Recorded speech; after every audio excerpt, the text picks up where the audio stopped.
Everyone has heroes. We all look up to someone. Each one of us walks in the footsteps of those who came before us. In an age of revolutionary heroes, Noah Webster knew it would take more than a war to make the new United States into a distinct and godly culture that would stand the test of time. He knew we would need to work on the foundation of culture, the education of young minds.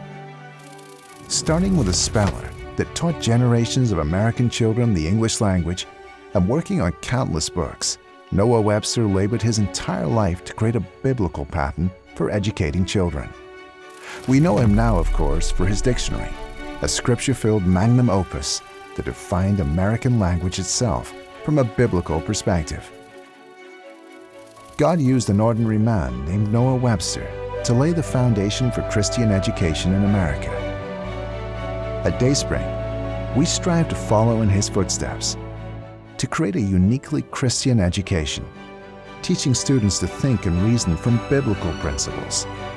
Our desire is to see the Word of God made manifest in the young hearts and minds of our children, the very future of our country.